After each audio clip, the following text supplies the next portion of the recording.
Assalamualaikum warahmatullahi wabarakatuh.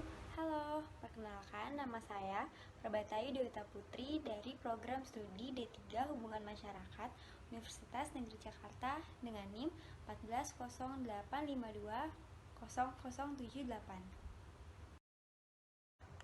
Dalam video kali ini saya akan menjelaskan mengenai apa itu pendapat dan bagaimana cara atau etika dalam menyampaikan pendapat agar pendapat yang kita sampaikan kepada orang lain itu dapat tersampaikan dengan benar dan baik dan juga tidak ada pihak yang tersinggung atas pendapat yang telah kita sampaikan. Nah, sekarang saya akan menjelaskan mengenai apa itu berpendapat. Berpendapat adalah menyampaikan gagasan, ide, ataupun pikiran yang ada di dalam diri kita dengan logis, sesuai dengan konteks atau diskusi ataupun musyawarah yang sedang dilakukan. Menyampaikan pendapat merupakan suatu hal yang dapat kita lakukan ketika kita sedang berdiskusi ataupun sedang bermusyawarah. Berpendapat dapat dilakukan oleh semua orang tanpa terkecuali. Hal tersebut dilakukan guna mendengar dan mendapatkan respon dari lawan bicara terhadap suatu hal yang sedang didiskusikan. Adapun etika yang kita harus terapkan ketika sedang berpendapat seperti menggunakan bahasa yang sopan dan santun, tidak memotong atau menyela lawan bicara ketika ia sedang berpendapat, dan yang terakhir mengacungkan tangan atau mengangkat tangan ketika kita ingin berpendapat, dan kita harus menunggu terlebih dahulu sehingga lawan bicara mengizinkan kita untuk berbicara. Hal-hal tersebut tentu saja bisa kita terapkan di lingkungan masing-masing dan di berbagai aspek lingkungan seperti lingkungan keluarga, lingkungan masyarakat, ataupun lingkungan tempat kerja. Berikut adalah contoh dari penerapan dalam berpendapat yang baik dan benar di berbagai aspek lingkungan. Dalam lingkungan keluarga terdapat dua hal. Terdapat hal yang boleh kita lakukan dan tidak boleh kita lakukan ketika kita sedang berpendapat di lingkungan keluarga. Berikut adalah hal yang tidak boleh kita lakukan ketika kita sedang menyampaikan pendapat dalam suatu musyawarah di lingkungan keluarga. Libur akhir tahun nanti bagaimana jika kita sekeluarga ke rumah kakek? Bu, Nisa bosen. Penyampaian seperti itu tentu saja sangat tidak boleh ketika kita sedang menyampaikan pendapat di lingkungan keluarga. Karena penyampaian dari orang tersebut kepada orang tuanya sangatlah tidak sopan, apalagi sedang berbicara kepada orang tua. Oleh karena itu, kita harus menggunakan bahasa yang sopan dan santun. Walaupun kita sedang berada dalam lingkungan keluarga dan menggunakan bahasa sehari-hari, tetapi kita harus tetap mengutamakan kesopan santunan dan menghargai orang tua. Adapun contoh dari penerapan berpendapat dengan baik dan benar di lingkungan keluarga. Berikut adalah contohnya. Libur akhir tahun nanti bagaimana jika kita sekeluarga ke rumah kakek? Maaf Bu, tapi menurut Nina sebaiknya kita libur akhir tahun nanti tetap di rumah saja karena situasi pandemi yang tidak memungkinkan kita untuk pergi ke rumah kakek. Apalagi nanti pasti stasiun kereta api sangat ramai oleh pengunjung yang juga yang berlibur, dan Nina takut kita akan membahayakan kakek jika kita berkunjung ke rumahnya. Sebagai warga kota yang tinggal di kota, pasti rawan sekali untuk membawa virus bagi kakek. Tidak hanya dalam lingkungan keluarga saja, tetapi ketika kita sedang terjun ke dalam lingkungan masyarakat, kita juga harus tetap memperhatikan dan mengutamakan etika dari berpendapat dengan baik dan benar. Berikut adalah hal yang tidak boleh kita lakukan ketika kita sedang berpendapat di lingkungan masyarakat.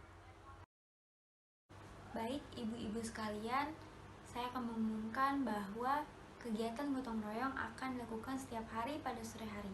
Apakah dari ibu-ibu sekalian ada yang merasa keberatan?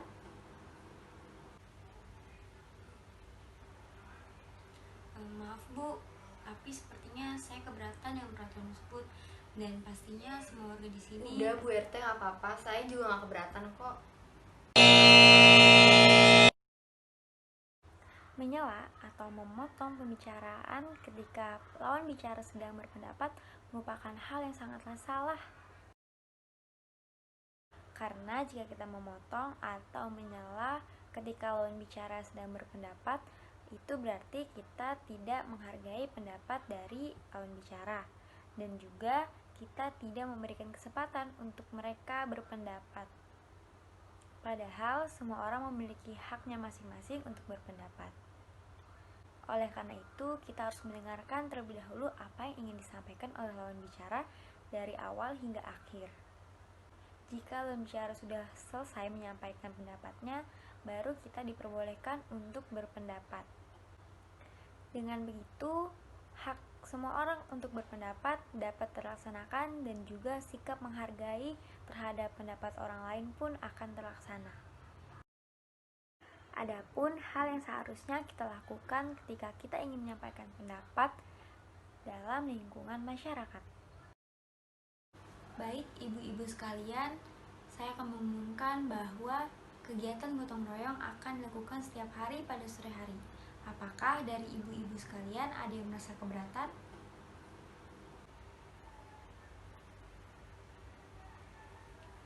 Maaf Bu, saya keberatan dengan peraturan tersebut, karena jika dilakukan pasti akan mengganggu aktivitas warga lain, dan juga saya yakin semua warga di sini juga merasa keberatan dengan keputusan tersebut.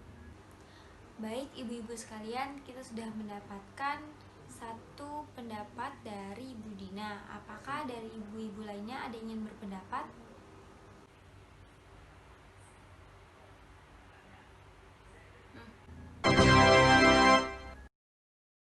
Selanjutnya, kita beralih kepada lingkungan tempat kerja. Dalam menyampaikan pendapat di lingkungan tempat kerja, kita juga harus memperhatikan dan mementingkan etika atau hal-hal yang harus dilakukan ketika kita ingin berpendapat di lingkungan tempat kerja. Berikut adalah hal-hal yang tidak boleh kita lakukan ketika kita ingin berpendapat di lingkungan tempat kerja.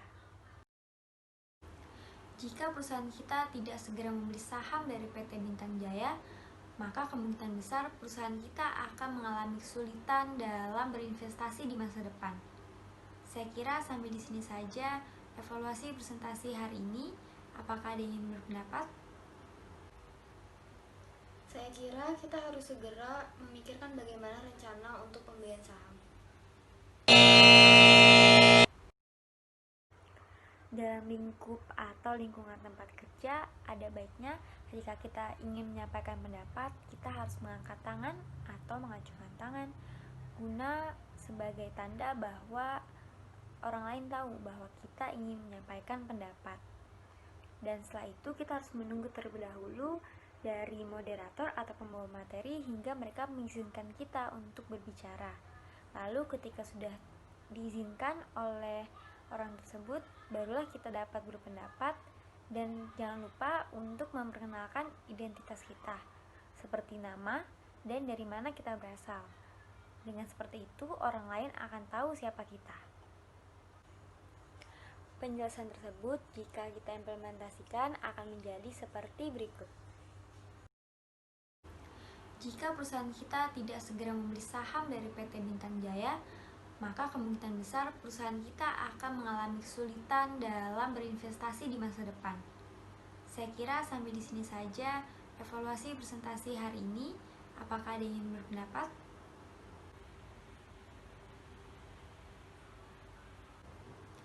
Ya, silahkan. Perkenalkan, nama saya Indah dari Departemen Manajemen. Menurut saya kita harus segera menyusun rencana untuk membeli saham dari PT Bintang Jaya, karena jika kita tidak membeli saham tersebut, nanti harga dari saham tersebut akan semakin naik dan menjadi mahal. Kita tidak boleh lagi menunda pembelian saham tersebut agar investasi di masa depan akan berjalan dengan sempurna. Seperti itu yang dapat saya sampaikan.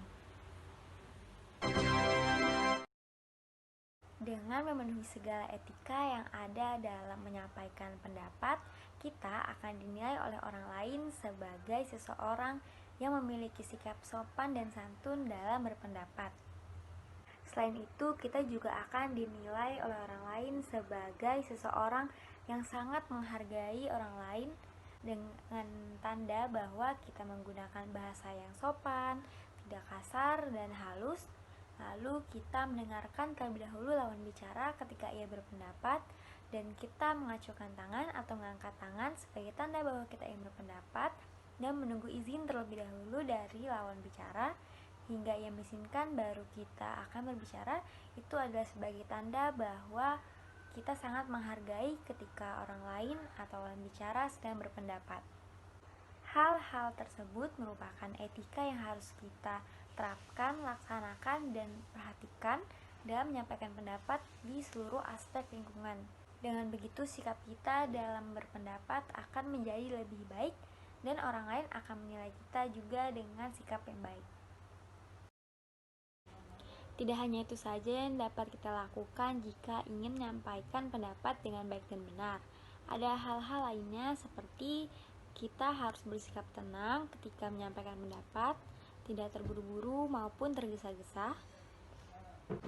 Karena dengan sikap kita yang tenang, tidak terburu-buru dan tidak tergesa-gesa, pesan atau pendapat yang kita sampaikan dapat dimengerti oleh orang lain. Hal selanjutnya yang harus dipersiapkan sebelum menyampaikan pendapat yaitu mengetahui kapasitas dari diri sendiri. Pastikan diri kita memahami dan mengetahui isi dari tema suatu diskusi yang akan kita bahas nantinya.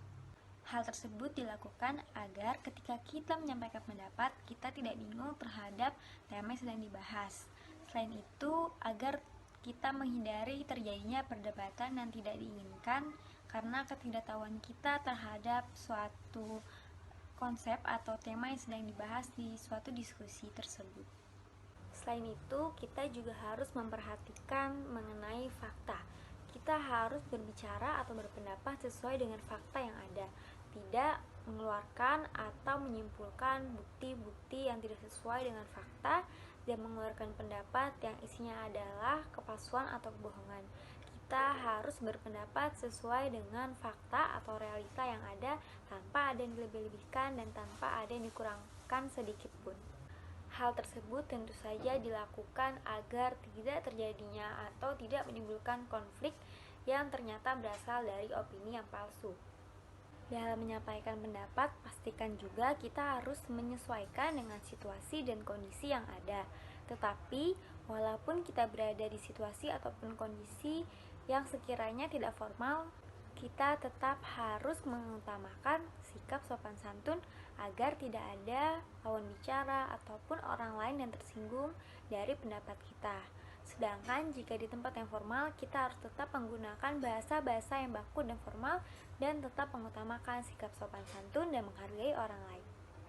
Saya kira itu saja yang dapat saya sampaikan mengenai etika dalam berpendapat dengan baik dan benar di berbagai aspek lingkungan, seperti lingkungan keluarga, lingkungan masyarakat, maupun lingkungan tempat kerja. Saya memohon maaf apabila terdapat kesalahan dan kekurangan dalam penyampaian materi tadi. Saya ucapkan terima kasih. Wassalamualaikum warahmatullahi wabarakatuh.